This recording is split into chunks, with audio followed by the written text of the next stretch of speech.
Bienvenue au Tripostal pour le 3e jour du festival, 3e jour de Sérimania et une rencontre cet après-midi, celle d'Yves Régnier et de son public, le célèbre commissaire Moulin venu présenter pour tout l'or du Transvaal.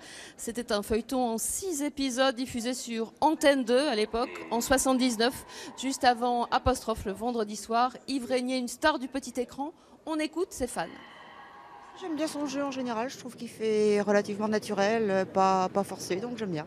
Je trouve l'acteur intéressant, le comédien intéressant. Et voilà, c'est pour ça que je voulais venir. Donc c'est un petit peu les souvenirs d'enfance. Je suis venu principalement pour en savoir plus sur lui parce que je ne le connais pas bien, c'est notre génération, c'est aussi une autre manière de filmer, de transparaître, enfin de transmettre tout simplement des émotions. Qu'est-ce que vous aimez dans cet acteur, dans le jeu d'Yves Régnier ? Son assurance. Son assurance et son humour aussi, beaucoup. Et puis voilà, c'est un personnage quand même.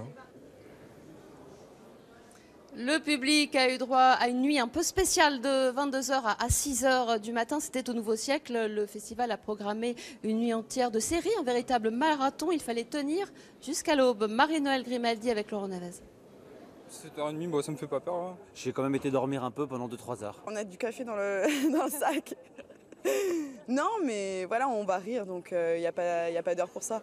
Ils étaient nombreux, les courageux à se lancer dans l'aventure. Bonjour, alors c'est pour voter. Hop, et vous le mettez à la fin dans l'urne. Merci. Voilà. La salle du Nouveau Siècle affiche quasi complet et pour se préparer au marathon, certains se créent un nid douillet. Carrément le duvet, quoi. C'est ça. Ah non, mais on est ultra équipés, quoi. Ça, on n'aura pas froid. On va essayer de tenir le coup sans s'endormir. Mais bon, c'est pas gagné, mais on va essayer en tout cas. 7 séries sont au programme, Espagne, États-Unis, Canada et Royaume-Uni. On ne sait pas du tout à quoi s'attendre. Moi, j'ai pas voulu regarder le programme, mais on va se marrer. Et c'est Tardé Madrid qui ouvre le bal. Une histoire d'espionnage, suivie par The Other Two et ses drôles de losers. Il est 1h du matin et déjà les premiers départs. Ça y est, vous abandonnez ? Oui, là c'est un petit peu tard pour nous. La journée était très très longue. C'est fini pour aujourd'hui. Mais Daniel Radcliffe, ex-Harry Potter, emporte ceux qui restent au paradis, avec Miracle Workers. C'est difficile de tenir ? Un petit peu, oui. Mais ça va repartir dans 5 minutes. T'as jamais pris la maladie du bonheur ? Non. Hey ! La nuit s'étire, les séries défilent. Seule une poignée de mordus reste jusqu'à l'aube. Il est 6h.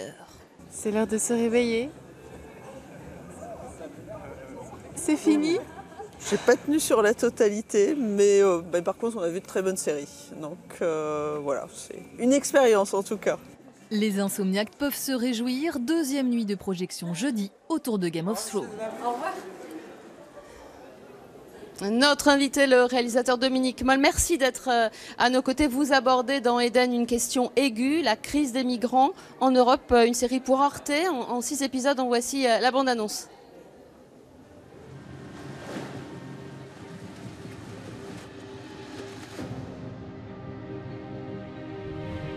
In my view, running a refugee camp as a private business isn't just about helping those women, men and children in a short term. It is about the bigger picture. Arubumoru, in engineer Asylum first. I got Amiri. I really want to help you. I don't want your help anymore. Να τους πούμε τι έγινε. Δεν μπορούμε να τους πούμε τι έγινε, αγόρι μου. Θα μας απολύσουν. Where did you live in Damascus? In Dummar. Have you taken part in any political activities? Voilà un tournage en Allemagne, en France et dans les environs d'Athènes. Dominique Moll, comment s'est enracinée cette envie de tourner sur le destin des réfugiés ? En fait, c'est un projet que j'ai pas initié, qui était déjà en développement quand Arte m'a proposé d'en prendre les rênes. Et j'étais à la fois excité par le défi d'aborder un tel sujet, à la fois un peu effrayé aussi parce que se pose toujours la question un peu de la légitimité, enfin de parler d'un tel sujet et aussi de le traiter la hauteur de l'importance du sujet, mais voilà, j'avais vraiment envie de me lancer dans cette aventure. Alors c'est une série chorale avec 5 destins, dont celui de Sylvie Testu dans un des rôles principaux. C'est un rôle assez stupéfiant, une femme qui gère un camp de réfugiés comme une entreprise finalement. Oui, c'est une réalité, enfin pas dans tous les pays, mais effectivement il y a des camps de réfugiés qui sont gérés par des sociétés privées. Je sais que dans nos recherches, notamment en Suède par exemple, il y a un gars qui est nommé dit lui-même être le Ikea des réfugiés, qui était quelqu'un qui était au début très anti réfugiés, immigrés, jusqu'au moment où il s'est rendu compte qu'il pouvait en faire de l'argent et qui a ouvert des camps voilà. C'est une nouveauté. Aujourd'hui, on empoigne le réel dans les séries. Avant, on devait s'abstenir de parler politique. Les séries cherchaient à fédérer. Aujourd'hui, elles offrent une vision de la société. Oui, enfin, on peut fédérer quand même sur un sujet de réalité. Enfin, tout l'intérêt était justement de créer de la fiction, mais en étant ancré dans une réalité documentée. Vous pensez, comme Wim Wenders ou encore Costa Gavras, que les images peuvent changer le monde ? Changer le monde, ça me paraît un peu fort. Après, elles peuvent ouvrir des fenêtres et bouger des petites choses, je pense, qui est déjà pas mal. Merci beaucoup Dominique Moll. Eden sera présenté ce soir au Nouveau Siècle et présenté sur Arte, ce sera début mai. Nous sommes, vous le savez, au Tripostal, c'est le centre névralgique, le point de ralliement de Sérimania. On s'y retrouve pour discuter, rencontrer des équipes de tournage. Sérimania, c'est un condensé de séries venues des 4 coins du monde, l'occasion de faire de belles découvertes. Voici un extrait de Chimérica, où il est aussi question de la marche du monde. Extrait. BBC might have a spot on their charter. Oh, fuck. Wait. Wait.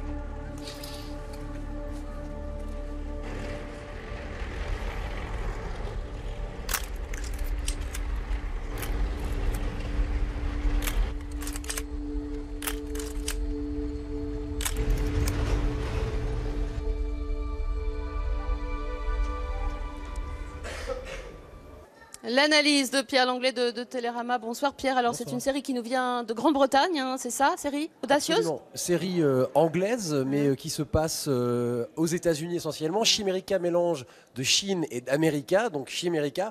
L'histoire, pour la résumer, on découvre au début la place Tiananmen, donc il y a une trentaine d'années, avec un photographe américain qui va prendre une de ces fameuses photos de ce qu'on appelle l'homme du Charles, cet homme qui s'est tenu debout face à un char, un tank, et en l'occurrence, des années plus tard, il va essayer de le retrouver, de savoir ce qu'il est devenu. Et donc c'est à la fois un thriller, donc on va suivre cette enquête de ce photographe journaliste, et à la fois une réflexion sur le pouvoir, sur la résistance au pouvoir, parce que ça se passe pendant l'élection de Donald Trump. Donc il y a évidemment un parallèle qui est fait entre la résistance que le journaliste peut avoir face à cette actualité-là, et ce que ça peut être à l'époque, et aussi une réflexion sur les relations entre la Chine et les États-Unis. Donc c'est une série qui est à la fois géopolitique, mais surtout un thriller humain. Mais je crois que c'est un peu ce qu'essaye de faire Eden aussi, c'est-à-dire de raconter une histoire vraie sans oublier que c'est une fiction. Merci beaucoup Pierre. Un tout petit mot pour conclure sur Les Misérables, chef-d'œuvre de Victor Hugo, adapté par la BBC. Oui, c'est une énième adaptation, si j'ose dire, parce qu'il y en a eu énormément par le passé. La BBC fait très bien les choses, c'est très bien joué, c'est très carré, c'est très sérieux. C'est pas l'adaptation la plus originale qu'on ait pu voir, mais c'est du beau boulot. Merci beaucoup Pierre, merci Dominique Moll. Eden ce soir au Nouveau Siècle. Demain, nos invités, Julie Gaillet, Bruno Debrandt, et puis un entretien aussi avec Juliana Margulis. Tout se passe à Lille, vous le voyez. À demain.